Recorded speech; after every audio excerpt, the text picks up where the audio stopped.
warm welcome to the program today. I'm Amarachi Ubani in Lagos. Here's what's coming up on the world today. Authorities in the Russian-controlled city of Kherson closed the only bridge that crosses the Dnipro River after it was bombed by Ukrainian authorities. Several people injured after a powerful 7.1 magnitude earthquake struck the Philippines. Plus, the U.S. Justice Department begins examining the actions of former President Donald Trump over attempts to overturn the 2020 presidential election results.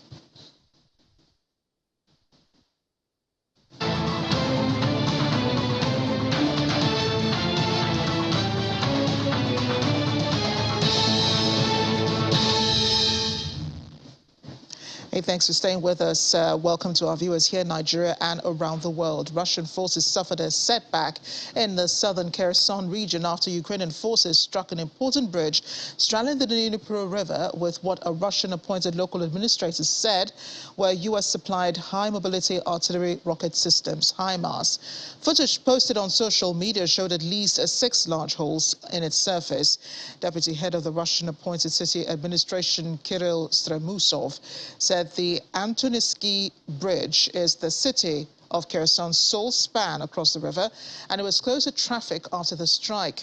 He said Russia was ready to compensate for it being taken out of action with pontoon bridges and ferries. Ukraine has spoken of launching a major counteroffensive in the south of the country to try to retake cities such as Kherson, rendering the bridge unusable for Russian forces as seen by Western military analysts as something that would make it much harder for Moscow's forces to operate smooth supply lines and defend land they have seized since February 24. Well, the Russian-appointed official there denied the fate of the bridge would determine the course of the war in any way. In the meantime, the Ukrainian Foreign Ministry spokesperson Oleg Nikolenko says Russia's efforts to absorb Ukrainian territories are null and void.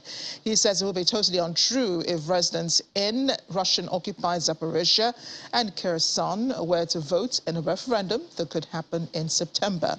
Ukraine would regard a referendum held in occupied territories about joining Russia as a reason for the international community to introduce more sanctions against Russia and send more weapons to Ukraine.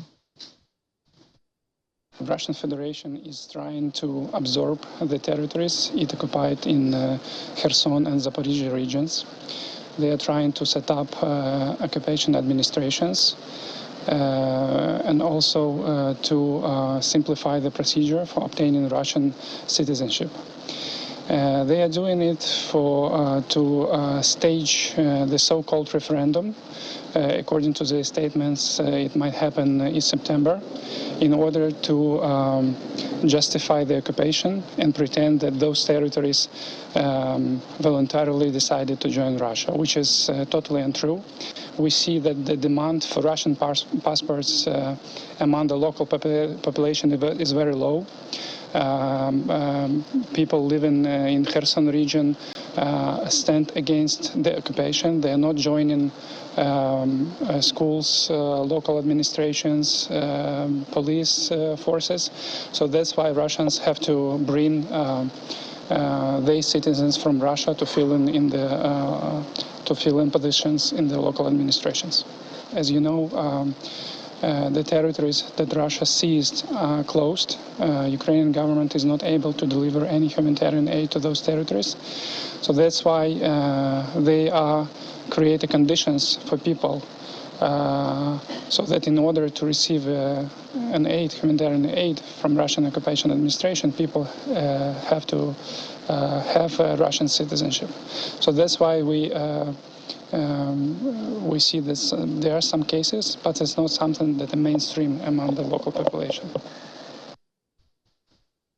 Look at the farmers gathering the harvest at the height of the season following the signing of the deal in Istanbul, Turkey, allowing Ukraine to export grains from the Black Sea ports. Reports say they're working, as those farmers are working under constant threat of shelling and resulting blazes as Russian and Ukrainian forces exchange fire daily. These farmers are in the village of Avdiivka in Kherson is said to be going to the fields at their own risk, as there is a possibility of shelling, and they're closer to the Mykolaiv region where it's impossible to harvest. But they try to harvest what remains of their fields. There's also a lack of staff, they say, as the entire working-age population left.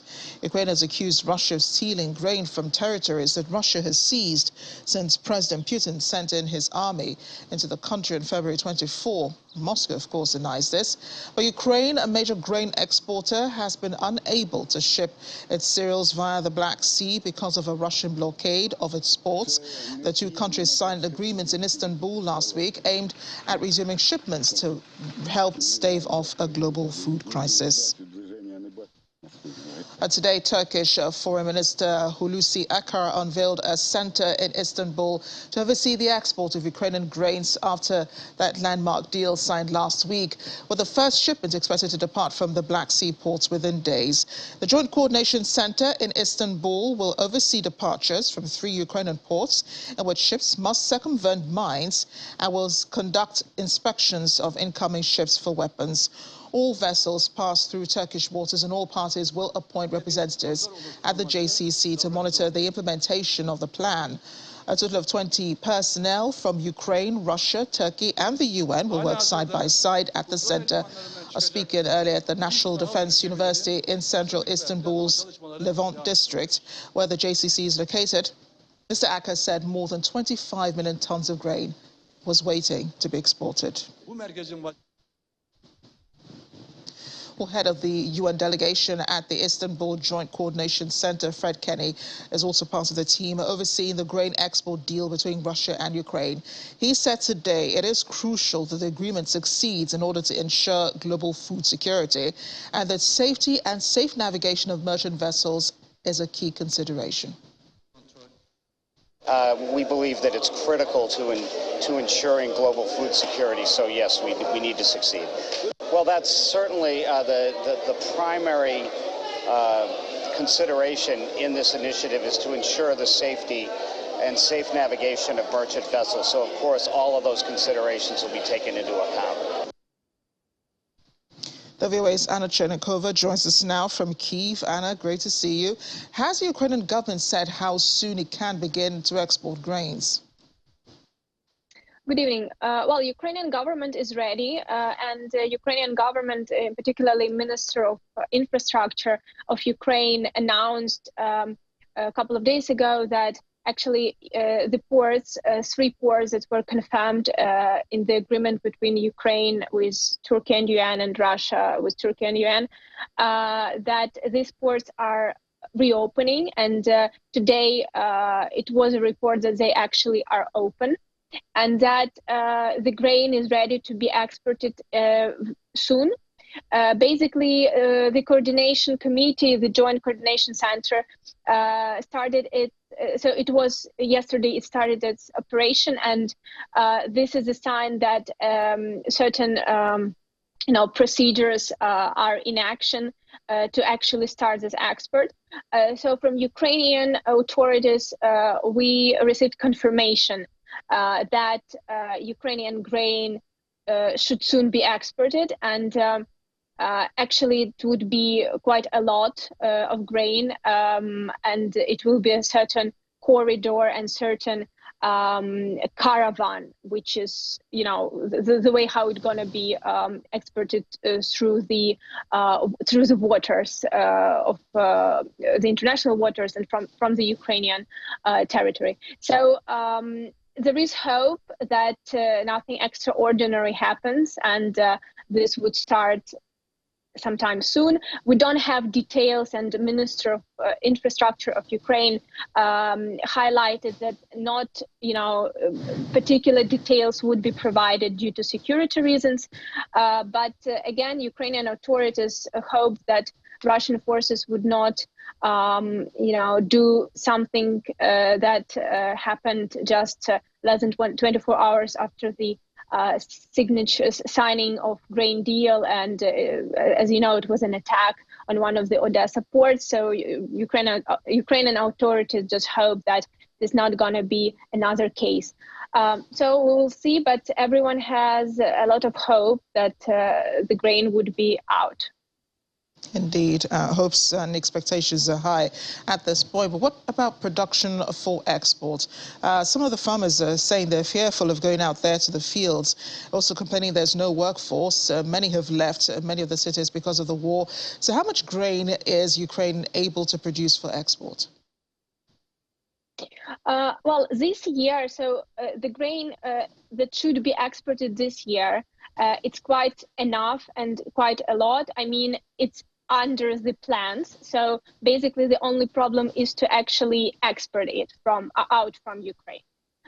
Another question is how much would be possible to harvest this year, and this would be another problem for the next year export. What we know for the moment that, of course, Ukrainian farmers are doing a great job risking their lives. And unfortunately, there are some casualties already within Ukrainian farmers who actually take care of the fields and try to ensure that harvest would be done and it would be what to harvest, because a lot of fields in Kherson region, in Zaporizhia region, and in other areas of Ukraine, because of course south is the most, let's say, the main area for grain production, but also in the east there are a lot of fields, and in other parts of Ukraine as well. So a huge job and very difficult job is going on, and Ukrainian farmers, they understand that unfortunately, a lot of grain would be lost and already lost, as we see from the footages of fields which are on fire, and Ukrainian rescue teams and farmers themselves are trying to stop the fire to save as much as it is possible. So for this year, if there is an opportunity for the logistical opportunity to actually export grain, it should be almost according to the plan, because of course, as was confirmed by Ukrainian officials, and also the satellite footages provided by Maxar, a lot of grain unfortunately was stolen from Ukraine, and of course the numbers of grain that was ready for export is less, but still everything which is in the storages on the Ukrainian-controlled vessels or Ukrainian-controlled territory would be ready for the export. What about the weather? Has that had any impact, on the storage of the grains? Europe currently is going through a heat wave that is going across the continent. So temperatures are sweltering. I don't know what it's like in Ukraine, as we speak. Never really thought about it.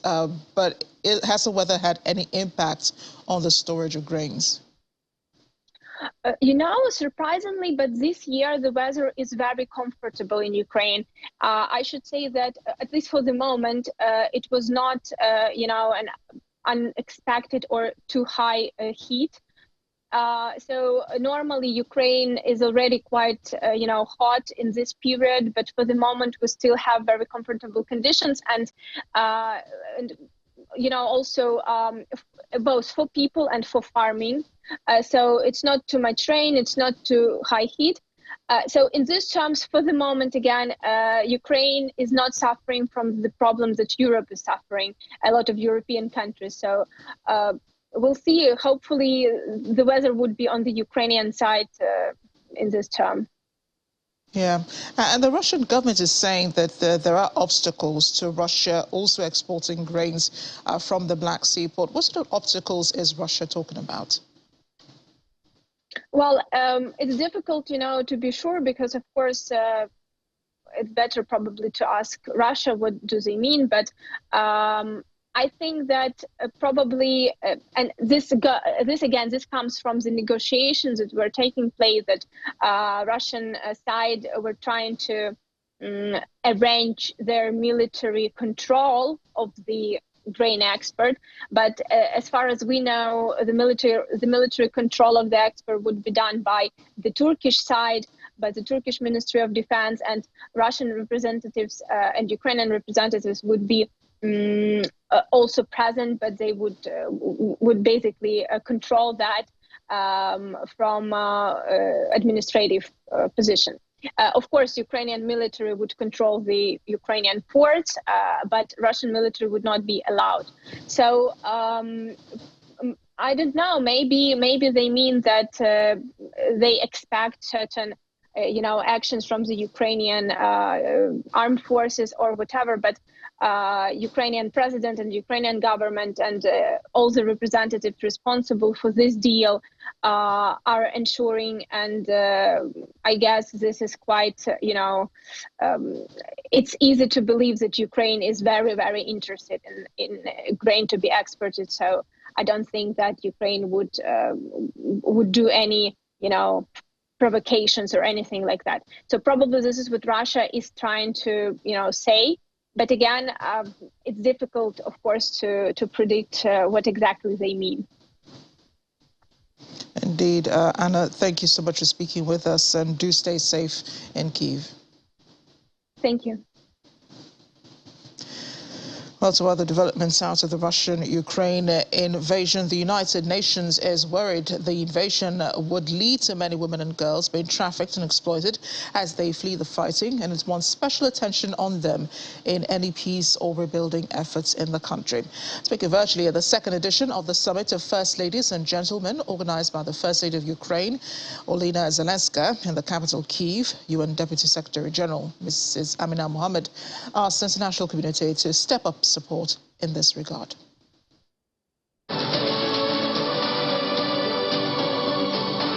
On the 150th day of the Russian invasion of Ukraine, the First Lady of Ukraine is hosting the second summit of First Ladies and Gentlemen in Kyiv, the Ukrainian capital, to draw the world's attention to the consequences of the war on children and women. Strength and resilience for the possible. Renowned British television talk show host Piers Morgan and Ukrainian TV news anchor Hannah Homonai are compares for the event. Thank you for having me here. It's a great privilege. The First Lady of Ukraine, Olena Zelenska. Holding across 5 cities in Europe and the United States of America, the hybrid event is the brainchild of the wife of the President of Ukraine, Olena Zelenska, who is joined by at least 21 First Ladies across the world, including the wife of U.S. President Jill Biden. Honor the memory of all the Ukrainians, children and adults, military. A moment of silence for victims of Russia's invasion of her country marks the start of her call to rally support for Ukraine.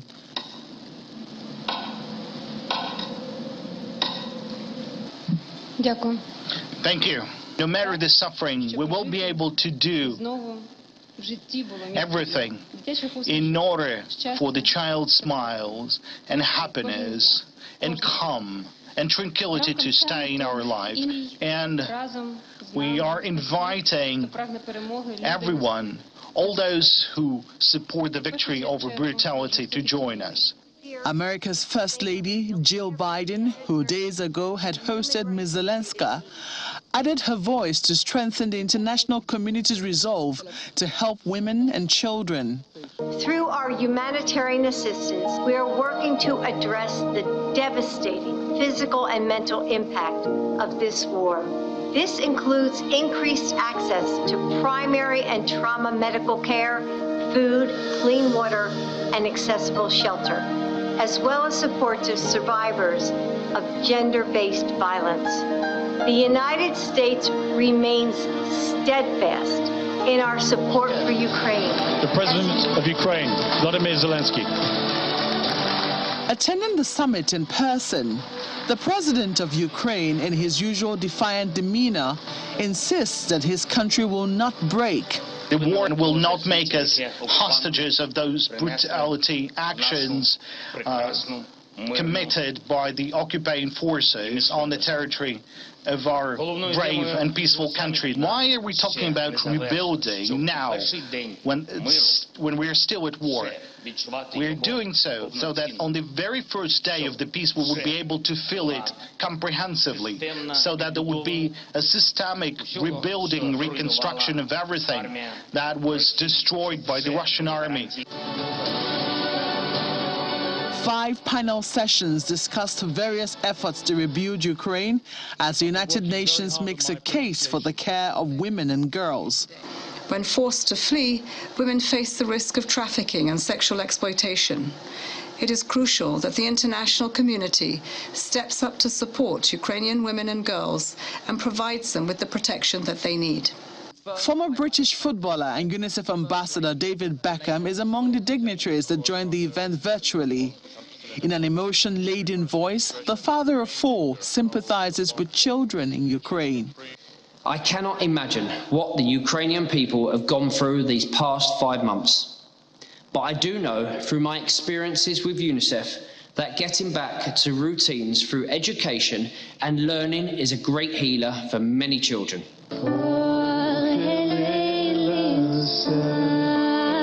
The summit also provided an opportunity to raise funds for humanitarian assistance now and in the immediate future for Ukraine. A total of $3.2 million was realized for the reanimation medical vehicles, which the First Lady hopes to use for the funding of at least 32 ambulances to be deployed to the most affected areas of Ukraine.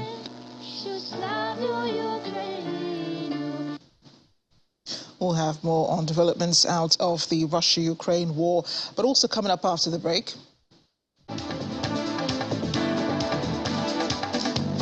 U.S. President Joe Biden set to discuss Taiwan and the Russian invasion with Chinese President Xi Jinping on Thursday. Stay with us. Welcome back, and we've rarely seen them together since the war in Ukraine started, but a recent interview by British broadcaster Piers Morgan on his show Uncensored gives us a look into the lives of the Ukraine's president Volodymyr Zelensky and his wife, First Lady Olena Zelenska. In the light-hearted conversation, Ms. Zelenska revealed that she found out her husband would be running for president on TV. A couple laughed while recounting how he forgot to tell Olena he put himself forward for the top job and that she found out during a TV address on New Year's Eve.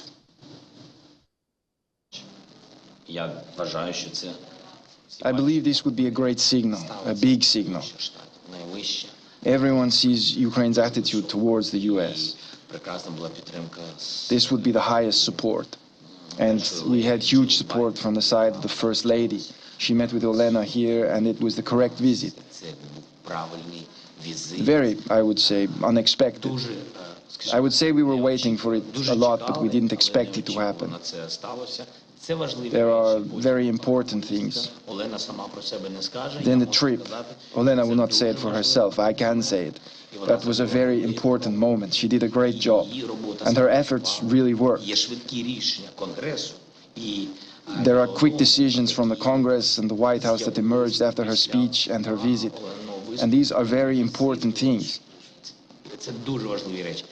And, of course, the visit of President Biden to Ukraine would be the strongest signal which can be given in support of Ukraine. I do apologize. Should have heard the couple talking about when they found out, when she, the First Lady, found out that her husband would be running for office. Two other developments from the Russian invasion of Ukraine. Gas prices have soared today after Russia further cut gas supplies to Germany and other Central European countries following its threat this week. European gas prices are said to be up almost 2%, trading above an earlier all-time high since the invasion. There's more in this report. The wealthy Bavarian city of Augsburg is eerily dark and quiet at night this summer. The facade of the historic buildings in the center are not illuminated. The street lights are dimmed, and most of the fountains are not operating. The city is one of many around Germany to have rolled out a raft of energy savings measures to cut down costs to set an example to society and contribute to a nationwide campaign to save gas so the country has enough to get it through the winter. Around Europe, countries are looking for ways to cut energy consumption and fill up their gas stores in response to lower Russian gas deliveries in the wake of the Kremlin's invasion of Ukraine and in preparation for a possible total cutoff. In France, government task forces are meeting to address the issue, while Italy's government has mandated dialing down air conditioning and heating systems in public buildings. Germany, as one of the countries most heavily dependent on Russian gas, is also one of the ones most alarmed about the decline in supplies, prompting it last month to trigger phase 2 of its 3-stage emergency gas plan. Around half of households in Germany rely on gas for their heating. Some 13% of electricity is derived from the fossil fuel, and gas accounts for a third of industry's energy needs in Europe's largest economy. In recent years, half of that gas has come from Russia. Russia has been cutting flows through the Nord Stream 1 pipeline to Germany, with it now operating at less than a fifth of its normal capacity. Ukrainian President Volodymyr Zelensky, in his daily video briefing, accuses Russia again of deliberately cutting supplies of natural gas to impose a price terror against Europe and call for more sanctions on Moscow. Russia's Gazprom has blamed its latest reduction on needing to halt operations of a turbine. EU Energy Chief Kadri Simpson has dismissed the reason, calling the move politically motivated.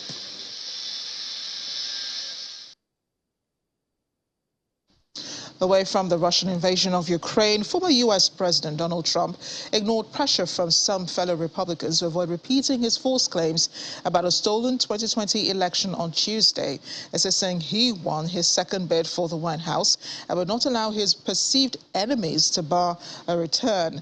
In his first speech in Washington since leaving office 18 months ago, the former U.S. president stopped short of declaring his candidacy in the 2024 presidential election, but predicted Republicans would retake the Senate, the House of Representatives, and the White House.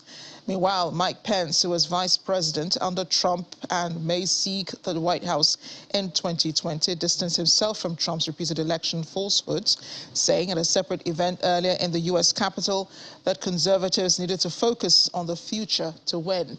Well, Trump used his speech to paint a picture of an America plagued by crime, violence, drugs, and invasions of illegal migrants. He predicted a future federal government controlled by Republicans that he said should impose the death penalty on drug dealers, use the National Guard to stop violence in states and cities, and relocate the urban homeless to tent encampments on the outskirts of U.S. cities. Gathered today on the verge of a historic midterm election. The American people are poised to reject the failed reign of Joe Biden, Nancy Pelosi, Chuck Schumer, and the radical left in a momentous landslide. This is an incredible opportunity. This November, the people are going to vote to stop the destruction of our country, and they're going to vote to rescue America's future.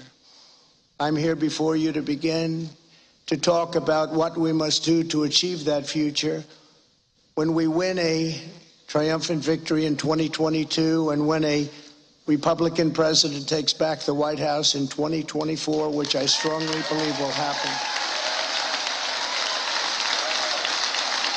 We're living in such a different country for one primary reason: there is no longer respect for the law, and there certainly is no order. Our country is now a cesspool of crime. We have blood, death, and suffering on a scale once unthinkable because of the Democrat Party's effort to destroy and dismantle law enforcement all throughout America. It has to stop, and it has to stop now.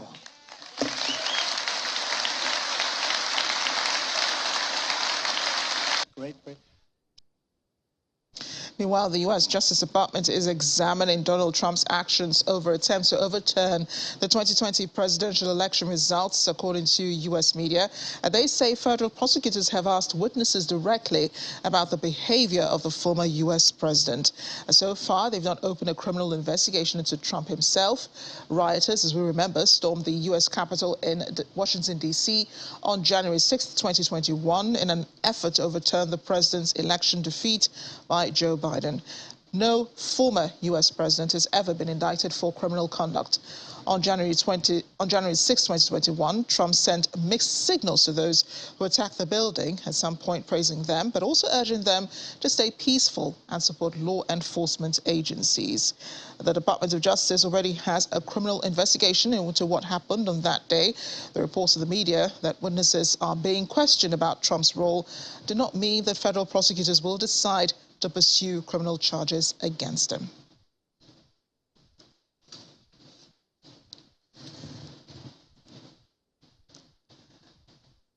Let's bring in foreign affairs commentator Calvin Dark. He's in Washington. Calvin, you're closer to the White House than we are, so your eyes and ears at this point. So the purpose of the DOJ's investigations, they say, it does not mean, that they will be pursuing criminal charges against the president. So what would be the, the end, what would be the reason, for this investigation? What are we expecting at the end of it? Well, first thing I just want to comment, when you were playing the clip of Trump, I was listening to that live yesterday. I had to take out my calendar because he talked about this cesspool of death and destruction. I was like, wasn't he president just over a year and a half ago? And all that happened in just a year and a half. I just thought that was interesting, that everything has gone completely bad in that short amount of time. But now when it comes to the DOJ investigation, I think that the most important thing that Merrick Garland and the DOJ are going to have to prove is criminal intent, which is very, very hard to do. And I have to remind myself, as we're all reminding ourselves here in Washington, that there are things that can be awful but lawful. That is to say that clearly people can say that's not what a president should have done, but to reach that level of criminality to where there can be an investigation and a prosecution, that's a very high bar. Yeah, indeed. And what would they be looking for, as they examine the president, as they probe him? Will they also be relying on the January 6th committee and what they have found out within the period of time that they have been investigating? I think they'll depend some on the January 6th committee, but as Merrick Garland said in the interview yesterday, the Department of Justice has a lot more resources and teeth for an investigation, so they may have things that the January 6th committee doesn't even have. I think what they're going to be looking for specifically is, a lot of Trump supporters say he was just enthusiastic because he didn't feel that he lost the election and he was zealously pursuing those claims. I think between the testimony that we've already seen, the January 6th committee, and the recorded calls with former President Trump with election officials in other states, they're probably going to be looking to see if he really didn't believe he won, but was trying to disrupt a congressional proceeding to declare Joe Biden the winner. I think that's what he's going to be mainly looking for.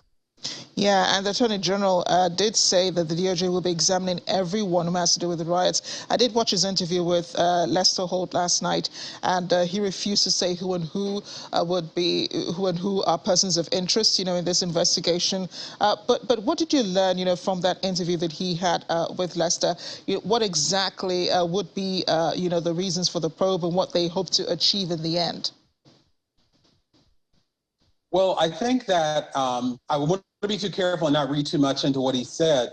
I think that what he meant by those comments was that nobody's off limits and no part of the investigation is off limits. Because one of the things about Merrick Garland that he has a reputation for, even before he was AG, is keeping things very close to the vest. And so a lot of Americans that thought, is he not watching the hearings like we are? Why don't we see more action? I think this was just to reassure people that they have their own investigation. They're not going to rule anybody or anyone out.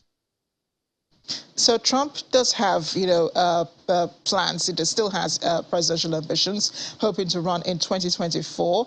And I'm hearing also that his former Vice President, Mike Pence, will also has interest in running in 2024. Any idea how the Republicans, are perceiving this, what direction they may be moving towards, whether Trump or Mike Pence, or do they have another candidate in mind, perhaps? The most likely, in my opinion, the most likely candidate is Donald Trump, because even though the Republicans in power and the establishment Republicans don't like him because he's a distraction, he has his base. I think if it's not Trump, there are a few people, not including Mike Pence, that could run. Governor Ron DeSantis in Florida, a couple of others, Nikki Haley, for example. Now, the third option being Pence, I don't see that happening because he hasn't differentiated himself enough from Trump, and he's not nearly as popular or he doesn't garner as much enthusiasm as Trump. And with his policies, he's not moderate, and he's not going to get anyone in the middle or on the Democratic side. So I think they're trying to prop him up to say Mike Pence could be our candidate. I think that's highly unlikely. A lot to watch out for in U.S. politics. Well, it'll be an interesting race, won't it? Calvin, thanks again for speaking with us. Thank you. Saying in the U.S. in a bid to manage fraying relations with China, a long-discussed call between U.S. President Joe Biden and leader Xi Jinping is expected to take place this week. That's according to sources familiar with the matter, who said the call would take place on Thursday. But a long list of disagreements weigh heavily on ties between the world's two largest economies, from trade to Taiwan. Washington is seeking to ease the U.S. dependence on Chinese-made chips with a new bill providing more than $50 billion in subsidies, as well as tax credits to chips manufacturers in order to ease a shortage that's disrupted multiple industries. That says China ramps up its own efforts to produce homegrown chips. On Monday, the U.S. president called for the passage of bills and met virtually with the chief executives of Lockheed Martin and Medtronic and Cummins. The impending call also comes as Beijing delivers heightened warnings to House Speaker Nancy Pelosi, who's expected to visit Taiwan sometime this week. Staying in Asia, remarks by the U.S. about China's increased provocations against rival claimants in the South China Sea are a complete distortion of truth. That's according to the Chinese Foreign Ministry spokesperson Zhao Lijiang, who says, "I would like to emphasize that the South China Sea is not a gladiatorial arena of extraterritorial powers. China and the ASEAN countries will further strengthen cooperation and jointly resist all kinds of malicious acts of disruption and destruction in the South China Sea." The United States on Tuesday accused China of increased provocations against rival claimants in the South China Sea and said its aggressive and irresponsible behavior meant it was only a matter of time before a major incident or accident.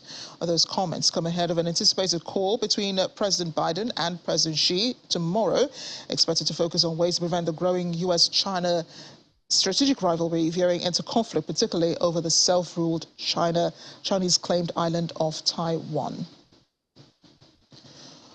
We're now on the Asian continent as a powerful 7.1 magnitude earthquake struck the Philippines island of Luzon, killing several people and damaging buildings and sending tremors all through the country's capital. Here's more in this report. The 7.1 magnitude quake struck the island of Luzon, damaging buildings and sending strong tremors through the capital, Manila. At least 5 people have been killed and over 60 people are believed to have been injured. Romualdez Marcos Jr. Speaking at a news conference, President Ferdinand Marcos Jr. assured people rescue and relief efforts would continue. We will continue to provide information as it comes in. As you can imagine, this situation continues to develop, and it will do so for the next few days. But I think that everything that can be done has been done. We have even anticipated the needs of those who have become victims of this very strong earthquake. Over 200 aftershocks have been recorded in the area. Officials have warned strong aftershocks are expected to continue. In Abra, the worst affected province, 58 landslides and 173 damaged buildings have been reported, according to government figures. In Manila, several buildings were evacuated and the city's metro rail systems were halted at rush hour. The Philippines is prone to natural disasters and is located on the seismically active Pacific Ring of Fire, a band of volcanoes and fault lines that arcs round the edge of the Pacific Ocean. Earthquakes are frequent, and there are an average of 20 typhoons each year, some triggering deadly landslides.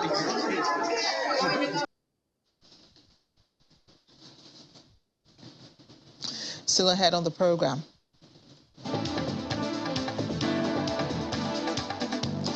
Pope Francis says a prayer for the indigenous pilgrimage, or praise, beg your pardon, at the indigenous pilgrimage site during his visit to Canada. Stay with us.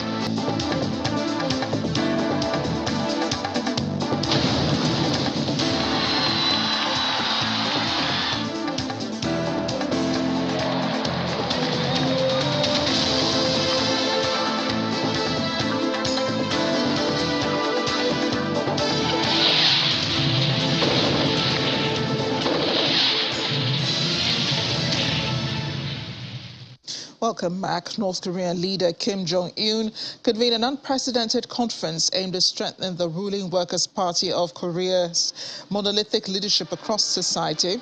According to state media, the conference was the first of its kind and involved realizing the organizational and ideological consolidation of the party ranks in every way and enhancing the party's leadership role. The event focused on the party life guidance as the sections, which are powerful organizations that monitor and police loyalty of officials and members across the country. In remarks to the conference, reported by state media, Leader Kim called party life guidance a blood vessel, a nerve gland to firmly link party organizations with the Central Committee and the main axis of implementing ideas and policies of the party. He's increasingly held events aimed at strengthening control in the country, which is ruled since 2011. Experts say anti-pandemic efforts have further helped his authoritarian government impose new controls on the economy, travel, media, and other elements of society.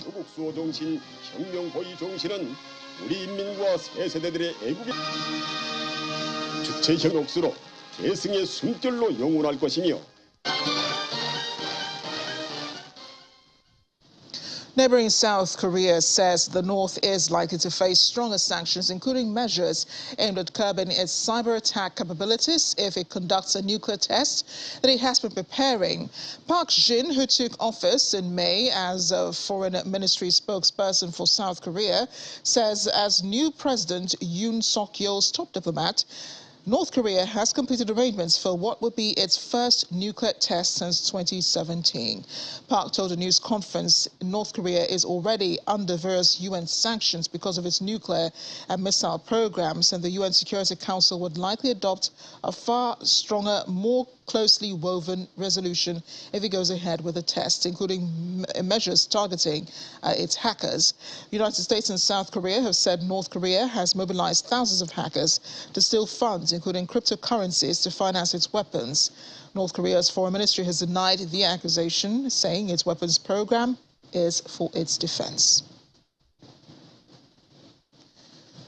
And back in the U.S., parents of the Parkland shooting victims wept during trial on Tuesday as medical examiners described the wounds inflicted by Nicholas Cruz when he fired a semi-automatic rifle.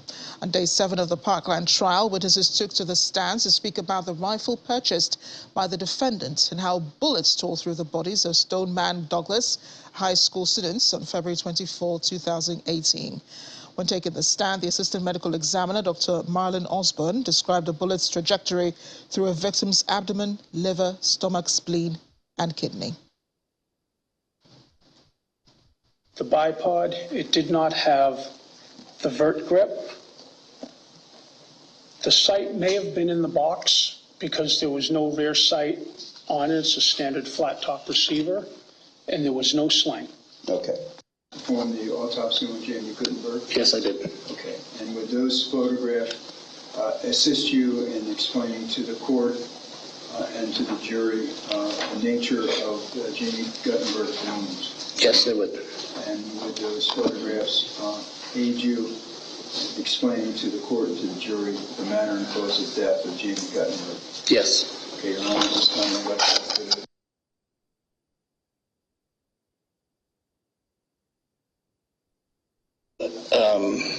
the abdominal wall, it perforates the left lobe of the liver, it perforates the stomach, it goes through her spleen and perforates her left kidney, and goes through the back muscles to be just beneath the area designated as G on the left side of the back, where a bullet is recovered. And I'm going to show you now State's Exhibit 415. And Nicholas Cruz is now 23 years old, pleaded guilty in October to the premeditated murder of 14 students and 3 staff members at the school. He was only 19 years old when he was expelled. At the time of the massacre, he'll be sentenced to life in prison without parole if any of the 12 jurors object to the death penalty. Their decision could take several months. And with California's wildfire season becoming longer and more severe each year, the state's firefighters face an arduous and uphill battle. This year's largest, the Oak Fire, has already burned through an area half the size of San Francisco, and California firefighters are taking on 24-hour shifts as they try to contain the blaze. Fire Captain Jared Abbott, who's been fighting fires for 10 years, leads a team of 3 firefighters, according to the California Department of Forestry and Fire Protection. The Oak Fire was 26% contained and it destroyed 25 homes already. With a decade on the job, Abbott says every year California's fire season seems to be getting worse. That's why we all do the job, but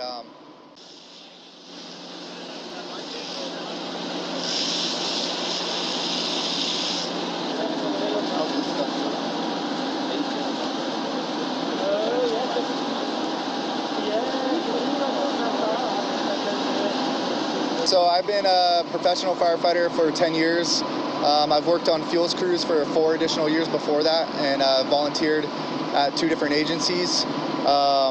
You know, really, I would say since I've started, it's been, you know, every season's worse than the next, or every season, the next season is worse than the one before it.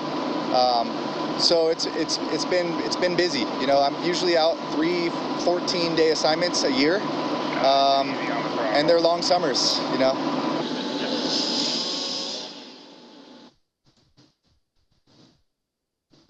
Now, 2 of Kenya's 4 presidential candidates made good their threats. Skipper televised a debate on Tuesday night that was organized by media owners ahead of next month's election. Former Prime Minister Raila Odinga, one of the 2 frontrunners, and George Wajakoya had separately expressed reservations about the formality of the debate. Deputy President William Ruto, the other frontrunner, and David More Wahiga turned up for the debate, but each stood alone answering questions after the withdrawal of their respective opponents. The debate was to be 2-tiered, meaning Mr. Odinga and Mr. Ruto were to face each other after Mr. Wajakoya and Mr. Wahiga would have each scored less than 5% in opinion polls would have debated.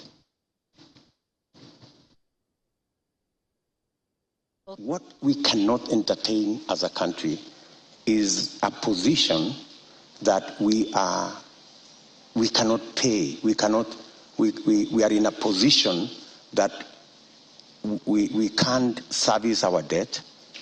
We cannot, we need to go out there and renegotiate our debt. I think that would send the wrong signal. Those contracts and agreements, in accordance with the Constitution, are public documents. And the public have a right to know and to have access to that information. The fact that that information is not being made public is against the Constitution. We have 5 million young people who are not working.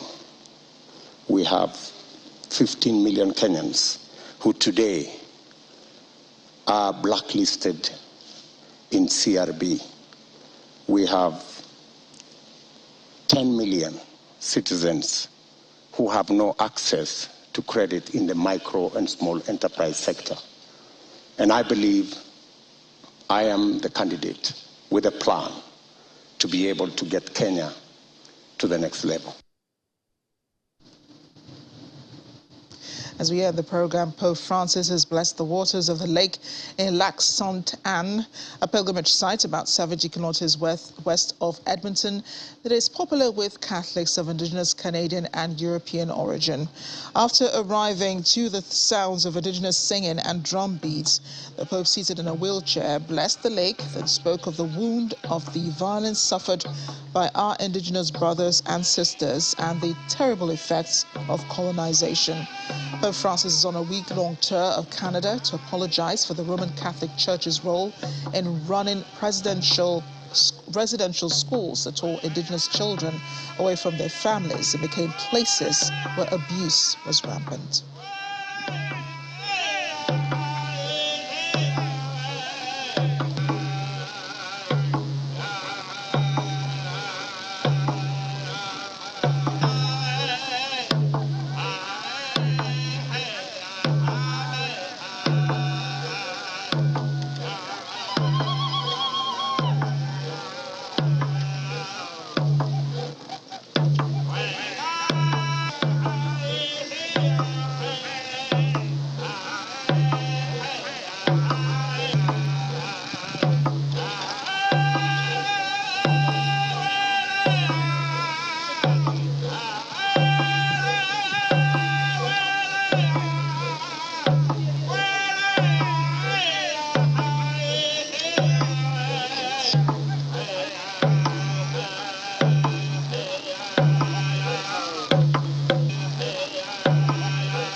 And that's the world today. Thanks for watching. I am Amarachi Obani.